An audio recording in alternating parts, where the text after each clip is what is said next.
So আরেকটা relevant হচ্ছে যে থিওরি আছে, ডানিং ক্রোগার ইফেক্ট বলে এটাকে। 1999 সালের দিকে দুইজন ডানিং ক্রোগার নামের দুইজন হচ্ছে যে একটা থিওরি বের করেন যে এইটা বলার জন্য যে কিভাবে একটা মানে এক্সপার্টরা অনেক সময় এটা মিস করেন যে এক্সপার্টরা অনেক সময় জানেনই না যে তারা আসলে এই জিনিসটা জানেন না।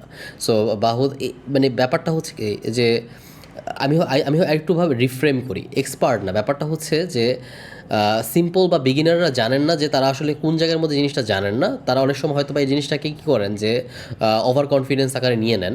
এবং এক্সপার্টরা যখন অনেক এক্সপার্ট হন একটা জিনিসের মধ্যে, তখন তাদের মধ্যে একটা হাম্বলনেস আসতে থাকে যে তারা অলওয়েজ কোয়েশ্চেন করতে থাকেন যে আমি মনে হয় এনাফ জানি না। সো আমি আবার রিক্যাপ করি, ডানিং ক্রুগার ইফেক্ট হচ্ছে যে যখন একটু বিগিনাররা যখন হালকা কিছু নলেজ পায়, যেমন মানে এটাকে একটা লাইনে যদি বলতে হয় যে অধিক অল্পবিদ্যা ভয়ঙ্করী, এই লাইনটা দিয়েই বোঝানো যাবে যে আপনার কাছে নলেজ কম, আপনি হালকা হালকা শিখেছেন, আপনার মনে হচ্ছে আপনি অনেক কিছু পারেন, কিন্তু যতই দিন যাবে তখন আপনার মনে হবে যে না আমি এনাফ জানি না। এটাই হচ্ছে ডানিং ক্রুগার ইফেক্ট আমাদেরকে শেখায়।